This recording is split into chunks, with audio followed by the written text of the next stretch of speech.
India TV YouTube channel को subscribe करें और बेल आइकन दबाएं।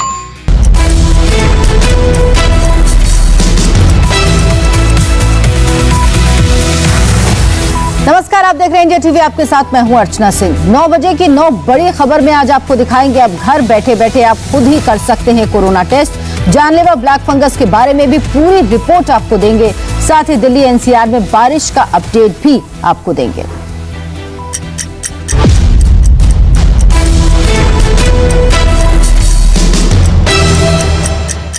अब आप घर पर रहकर भी अपना और अपने परिवार के सदस्यों का कोरोना टेस्ट कर सकते हैं।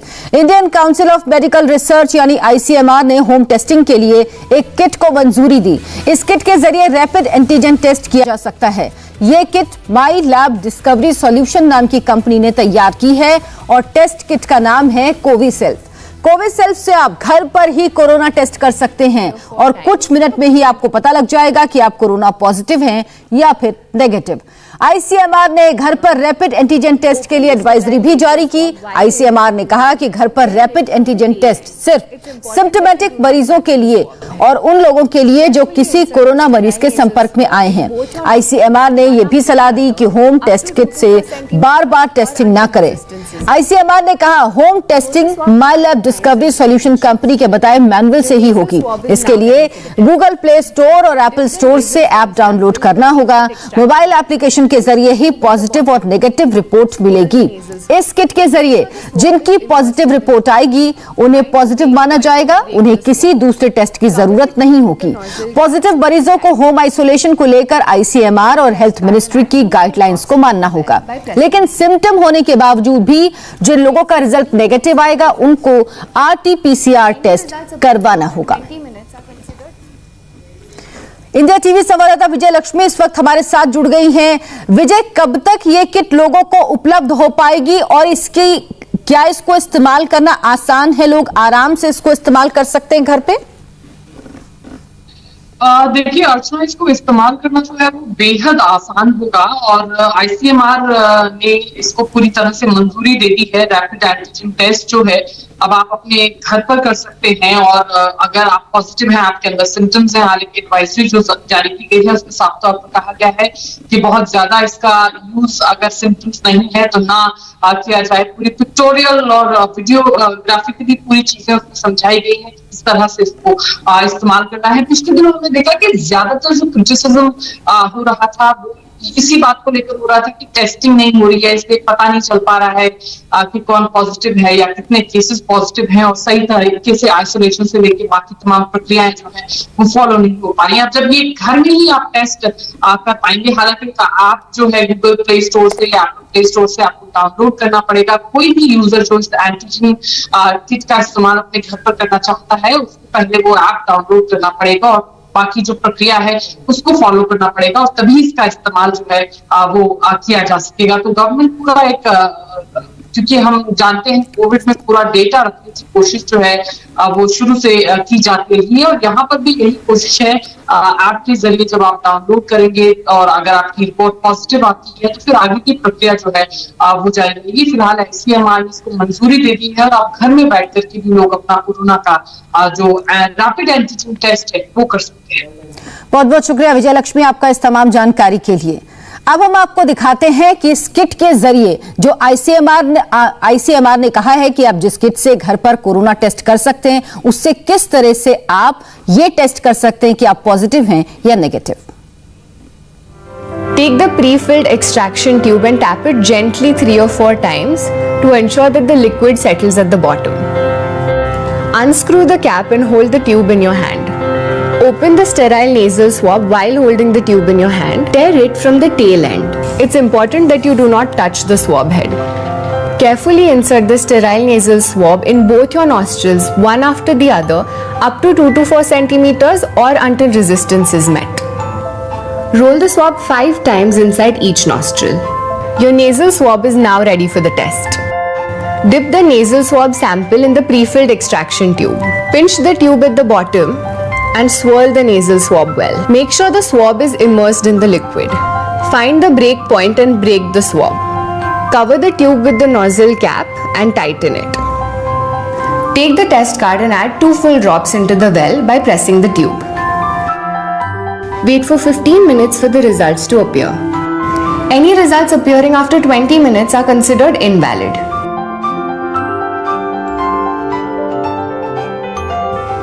At 15 minutes, the MyLab COVID Self app will raise an alarm.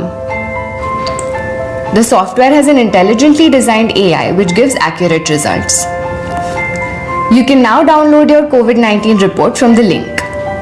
For negative results, if there's only a quality control line C and no test line T appears, it indicates the coronavirus antigen has not been detected and the result is negative. For positive results, if both the quality control line C and test line T appear, coronavirus antigen has been detected and the result is positive. Finally, take all the components of the test and discard it in the biohazard bag provided. तो एक Covishield नाम की kit है जिसके जरिए आप घर पर ही टेस्ट कर सकते हैं और किस तरह से ये टेस्ट कर सकते हैं ये अभी हमने आपको दिखाया। इसका रिजल्ट आपको ऑनलाइन ही मिलेगा और सरकार का साथ ही साथ कहना है कि इस रिजल्ट को ही फाइनल रिजल्ट माना जाएगा अगर आप पॉजिटिव आते हैं, लेकिन अगर नेगेटिव आते हैं और सिम्टम हैं तो उसके बाद RT-PCR आपको करवाना होगा। कोरोना के साथ साथ अब ब्लैक फंगस का खतरा भी तेजी से बढ़ता जा रहा है। ब्लैक फंगस के केस अचानक बढ़ गए। हर राज्यों के शहरों में इसके केस सामने आ रहे हैं। महाराष्ट्र में 1500 से ज्यादा, गुजरात में 1700 से ज्यादा केसेस, राजस्थान में 100, हरियाणा में 40 केस मिले। इसके अलावा दिल्ली, मध्य प्रदेश, उत्तर प्रदेश, हरियाणा, राजस्थान, बिहार, उत्तराखंड, पंजाब जैसे तमाम राज्यों में बड़ी संख्या में ब्लैक फंगस के केस रिपोर्ट हुए। राजस्थान ने तो ब्लैक फंगस को महामारी तक घोषित कर दिया। हरियाणा के हर मेडिकल कॉलेज में ब्लैक फंगस के मरीजों के लिए अलग से वार्ड बना दिए गए हैं। अब आपको राजधानी दिल्ली का हाल दिखाते हैं। दिल्ली के अलग अलग अस्पतालों में रोज ब्लैक फंगस के नए केस आ रहे हैं। ये वो लोग हैं जो कोरोना की बीमारी को हराकर अपने घर लौटे थे, लेकिन फंगल इन्फेक्शन हो गया। बुधवार देर रात तक दिल्ली के सर गंगाराम अस्पताल में म्यूकरमाइकोसिस यानी ब्लैक फंगस के करीब 50 मरीज एडमिट हैं। इसके अलावा 16 पेशेंट्स वेटिंग में हैं जो बेड्स का इंतजार कर रहे हैं। इसी तरह मैक्स हॉस्पिटल में भी ब्लैक फंगस के 25 मरीजों का इलाज हो रहा है। दिल्ली के मूलचंद अस्पताल में तो ब्लैक फंगस की वजह से एक पेशेंट की मौत भी हो गई। देश के सबसे रेप्यूटेड मेडिकल इंस्टीट्यूट एम्स में भी इस बीमारी के 100 से ज्यादा केस सामने आ चुके हैं। एम्स में इस बीमारी से निपटने के लिए एम्स ट्रॉमा सेंटर और एम्स झज्जर में अलग से वार्ड भी बनाए गए हैं। लेकिन चिंता की बात यह है कि पिछले कुछ दिनों में एम्स में हर दिन 20 से ज्यादा ब्लैक फंगस के मामले सामने आ रहे हैं।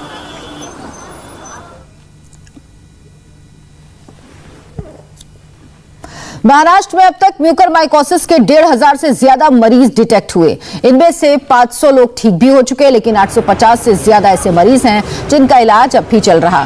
90 लोगों की मौत हुई। मरीजों की बढ़ती तादाद को देखते हुए महाराष्ट्र में ब्लैक फंगस के इलाज में काम आने वाले इन्फेक्शन की रोजाना कम से कम 1.5 लाख वॉल्स की जरूरत है। सरकार ने दवा कंपनियों को करीब 2 लाख इंजेक्शन का ऑर्डर दे दिया है। ब्लैक फंगस से अभी तक जो मौत हुई है वो 90 है, 90। तो ब्लैक फंगस को हमने लाइटली लेने का कोई कारण ही नहीं है, बहुत सीरियसली उसको लेना चाहिए। अगर एक व्यक्ति को, एक पेशेंट को अगर 100 इंजेक्शंस पकड़े जाए तो करीबन 1.5 लाख इंजेक्शंस तो आराम से इसको लगते हैं और वीकली बढ़ने की जो संभावना है वो भी 200, 400, 500 के दरमियान है। तो इन सभी स्थिति को मद्देनजर रखते हुए गवर्नमेंट ने अलॉटमेंट का कार्य जो उनके ऊपर है वो तेजी से करना जरूरी है, जल्दी करना बहुत जरूरी है। उसके ऊपर गौर करके, क्योंकि हमने ग्लोबल टेंडर भी निकाला है एम्फोटेरिसिन बी का, यहां भी हमने ऑर्डर्स दिए हैं लोकल में, लेकिन ये ऑर्डर्स दे के कोई मतलब नहीं है, क्योंकि अलॉटमेंट जो होएगा वही हमारे को मिल सकेगा। नहीं तो हमने ऑर्डर दिया भी है, हमने तो 2 लाख वाइल्स की ऑर्डर दी है, लेकिन हमारे को मिला है अभी तक 15,000 16,000 वाइल्स। तो जो भी मिले हैं हमने सभी डिस्ट्रिक्ट्स को इक्वल जो संख्या है उसके मुताबिक हमने वो डिस्ट्रीब्यूशन किया है। गुजरात के अहमदाबाद, राजकोट, सूरत, वडोदरा जैसे शहरों में 1500 से ज्यादा केस सामने आ चुके हैं। इसके अलावा दूसरे शहरों में भी करीब 200 मरीज हो सकते हैं। कई पेशेंट्स ऐसे हैं जिनकी आंखों की रोशनी चली गई। हालांकि कई मामले ऐसे जहां म्यूकरमाइकोसिस को शुरुआत से ही डिटेक्ट किया जा रहा है और उसके बाद मरीजों की सर्जरी हो रही है। डॉक्टर्स का कहना है कि एक मरीज के इलाज के लिए 120 इंजेक्शन की जरूरत होती है। अभी तक ये इंजेक्शन बैचेस में मिल रहे हैं, लेकिन अगर आगे केस इसी रफ्तार से बढ़े तो दवा की किल्लत हो जाएगी, मरीजों को बचाना मुश्किल होगा। हालांकि पिछले हफ्ते गुजरात सरकार ने दावा किया कि उसने सभी शहरों को ब्लैक फंगस के इलाज में काम आने वाले इंजेक्शंस की 5-5 हजार वॉल्स भेजे हैं, लेकिन यह कोशिश कम पड़ रही है। आज गुजरात हाईकोर्ट ने सरकार से पूछा कि दवा की कमी को लेकर सरकार ने क्या प्लान बनाया है। अब आपको बताते हैं ब्लैक फंगस के लक्षण क्या है। देखा जा रहा है ब्लैक फंगस के मरीजों को साइनस की परेशानी होती है, नाक बंद हो जाती है, नाक की हड्डी में दर्द होता है, नाक से काला तरल पदार्थ या खून बहने लगता है, आंखों में सूजन आ जाती है, धुंधला दिखने लगता है, साथ ही सीने में दर्द होता है और बुखार भी आ सकता है। डॉक्टर्स के मुताबिक ऐसे नौजवानों में भी ब्लैक फंगस के लक्षण दिखने लगे जो डायबिटिक नहीं है, जिनकी डायबिटीज की कोई हिस्ट्री नहीं है। ऐसे लोग जो किसी भी तरह वेट सरफेस के कांटेक्ट में नहीं थे, जिन्हें ऑक्सीजन नहीं लगी, जो होम आइसोलेशन में थे, उन्हें भी ब्लैक फंगस यानी म्यूकरमाइकोसिस अपनी चपेट में ले रहा है। आमतौर पर ब्लैक फंगस एक तरह का फंगल इन्फेक्शन है। उन लोगों को जल्दी होता है जिनका इम्यून सिस्टम कमजोर होता है। जो लोग वेट कंडीशंस में रहते हैं उन्हें नमी की वजह से फंगल इन्फेक्शन होता है।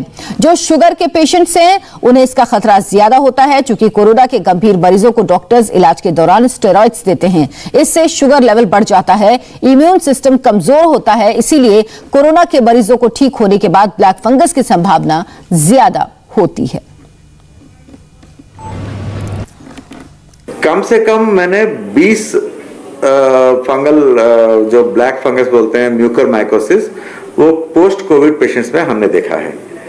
इसकी मैं थोड़ा सा जांच किया तो मेरे को पता चला कि जिसका जैसे यंग पेशेंट मेरा एक अभी हॉस्पिटल में एडमिट है, 35 साल का, नॉन डायबिटिक, लेकिन उसको भी ब्लैक फंगस हो गया। ये क्यों हुआ? ये लोगों को सबको स्टीरॉइड्स दिया गया है और स्टीरॉइड्स देने के बाद ब्लड शुगर कंट्रोल दिखा नहीं गया। हमारे पास जब आया इसका आंखों में सूजन और देखने में भी थोड़ा सा प्रॉब्लम शुरू हो गया था, तो उसको अनकंट्रोल्ड डायबिटीज था। हमने एंडोस्कोपी किया तो ब्लैक फंगस दिखाई दिया, यानी कि म्यूकरमाइकोसिस। हमने उससे छोटा सा पीस निकाला और वो ब्लैक फंगस भी निकला, म्यूकरमाइकोसिस। तो उसको तुरंत हमने ऑपरेशन किया और सब कुछ करने के बाद विद इन 24 आवर्स वो बहुत इंप्रूवमेंट कर गया। कोरोना के खिलाफ निर्णायक लड़ाई के लिए वैक्सीनेशन ही सबसे बड़ा हथियार है। वैक्सीनेशन को लेकर केंद्र सरकार ने नई गाइडलाइंस जारी की। नई गाइडलाइंस के मुताबिक कोरोना पेशेंट पूरी तरह रिकवर होने के 3 महीने बाद वैक्सीन लगवा सकते हैं। अगर कोई वैक्सीन की पहली डोज लेने के बाद कोरोना पॉजिटिव हो गया तो वो भी रिकवर होने के 3 महीने बाद वैक्सीन की दूसरी डोज लगवा सकता है। गाइडलाइंस के मुताबिक अगर किसी को कोरोना के अलावा कोई दूसरी गंभीर बीमारी हुई है और वो हॉस्पिटल या आईसीयू में एडमिट हुआ तो ऐसे लोग भी 6 से 8 हफ्तों के बाद वैक्सीन ले सकते हैं। इसी के साथ ब्रेस्ट फीड करवा रही महिलाएं भी कोरोना वैक्सीन लगवा सकती हैं। हालांकि गर्भवती महिलाएं वैक्सीन लगवा सकती हैं या नहीं इसे लेकर अभी कोई फैसला नहीं लिया गया। सरकार का कहना है कि अभी इस पर चर्चा जारी है। गाइडलाइंस के मुताबिक कोरोना की वैक्सीन लगवाने के पहले रैपिड एंटीजन टेस्ट कराने की जरूरत नहीं है। कोविड वैक्सीन लेने के 14 दिन बाद ब्लड डोनेट किया जा सकता है। इसी तरह कोरोना से रिकवर होने के 14 दिन बाद ब्लड डोनेट किया जा सकता है। 2 दिन पहले कोरोना के नए केसों में गिरावट दर्ज की गई, लेकिन 2 दिनों से कोरोना केसों में इजाफा देखने को मिल रहा। पिछले 24 घंटे में 2,76,000 नए केस सामने आए, जो एक दिन के पहले के आंकड़े से 8,800 ज्यादा है। लेकिन आज मौत के आंकड़े में गिरावट दर्ज की गई। कल 4,500 से ज्यादा लोगों की मौत हुई थी, जबकि आज 3,876 लोग मौत के मुंह में समा गए। ये एक दिन पहले की तुलना में 653 मौत कम है। करीब 7 दिन बाद मौत के आंकड़े में कमी दर्ज की गई। इससे पहले 14 मई को मौत इससे ज्यादा रिकॉर्ड की गई थी। 24 घंटे में 3,68,000 से ज्यादा लोग रिकवर हुए और अब देश में एक्टिव केस हैं 31,25,000। राज्यों में कोरोना के नए केसों की बात करें तो महाराष्ट्र की स्थिति लगातार सुधर रही है, जबकि साउथ के राज्यों में लगातार केस बढ़ रहे हैं। पूरे देश में सबसे ज्यादा केस तमिलनाडु में रिकॉर्ड किए गए। 24 घंटे में वहां 34,875 कोरोना पॉजिटिव लोग पाए गए और 365 की जान चली गई। केरल में 32,700 लोगों में कोरोना की पुष्टि हुई, 112 लोग मौत के मुंह में समा गए। कर्नाटक में 34,200 लोग महामारी की चपेट में आए और 468 लोगों की मौत हुई है। महाराष्ट्र में पिछले 24 घंटे में 34,000 लोग कोरोना से संक्रमित हुए, जबकि 600 लोगों की जान चली गई।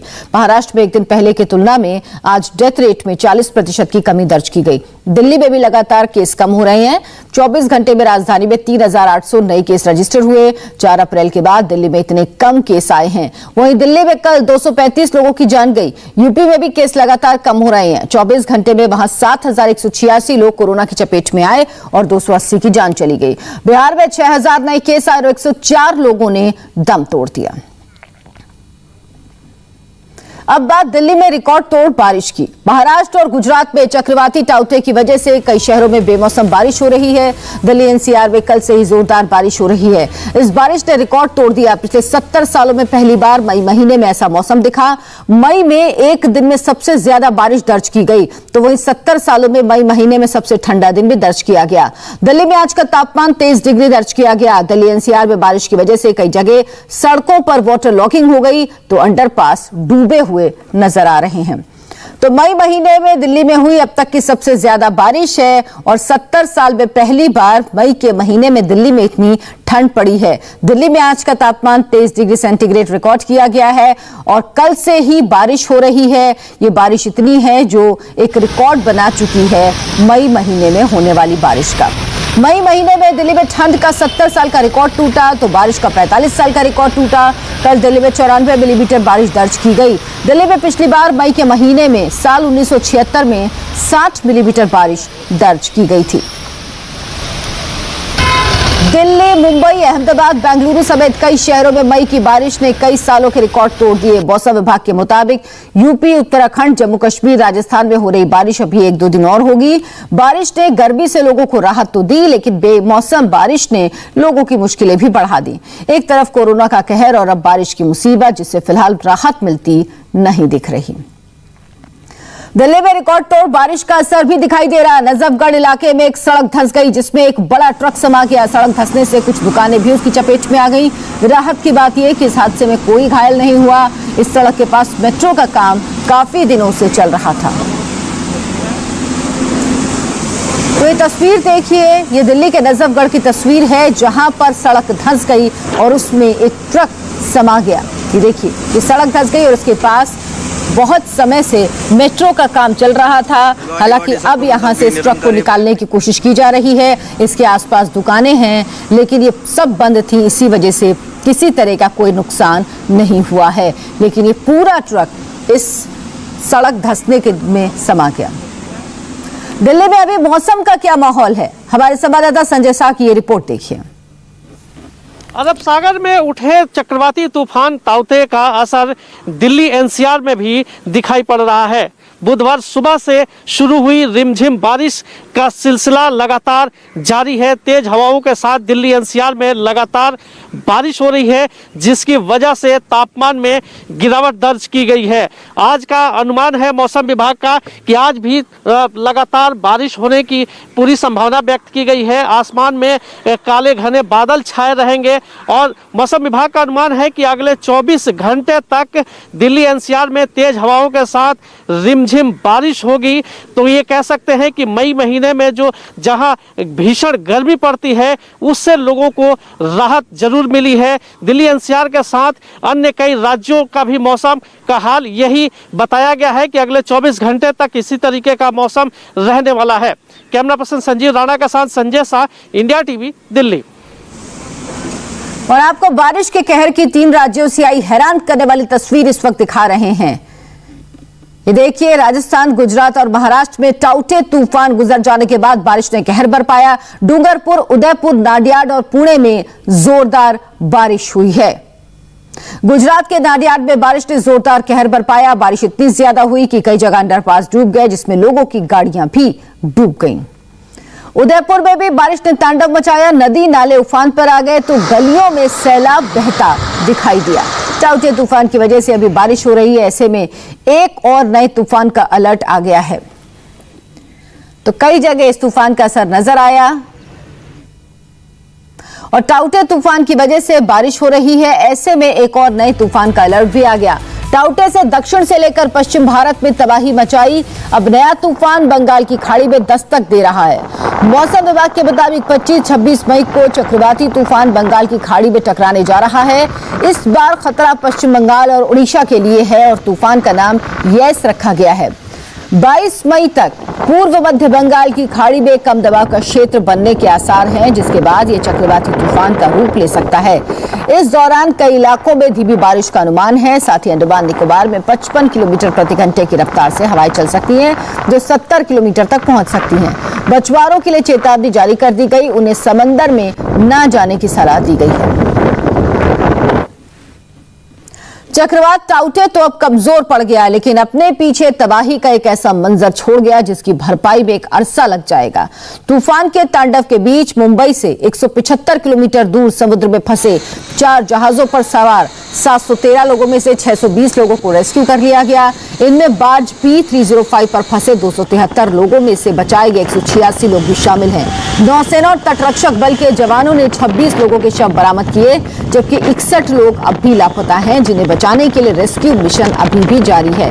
बुधवार को एक बार्ज तूफान की वजह से मुंबई के तट से कुछ दूरी पर समुद्र में फंस गया था और फिर डूब गया। इसके बाद जवानों ने बार्ज P305 से लोगों को बचाने के लिए रेस्क्यू ऑपरेशन शुरू किया। बाकी लोगों के सुरक्षित मिलने की उम्मीद समय बीतने के साथ साथ कम होती जा रही है, लेकिन रेस्क्यू में लगे जवानों ने इसकी उम्मीद नहीं छोड़ी है। इंडिया टीवी संवाददाता दिनेश मौर्य हमारे साथ जुड़ गए हैं। दिनेश, क्या रेस्क्यू ऑपरेशन अभी भी चल रहा है? कितने लोग हैं जो बचाए गए हैं और अभी आगे क्या? देखिए, इंडियन कोस्ट गार्ड और भारतीय नौसेना के जवान जो है वो अभी भी समंदर के बीच जो 61 लोग लापता है उन्हें ढूंढने की कोशिश कर रहे हैं। सर्च और रेस्क्यू ऑपरेशन बड़े पैमाने पर युद्ध स्तर पर चलाया जा रहा है, क्योंकि जैसे जैसे वक्त बीत रहा है ऐसे में खतरा बढ़ता जा रहा है और इसीलिए जल्द से जल्द इन लापता लोगों को ढूंढने की कोशिश की जा रही है।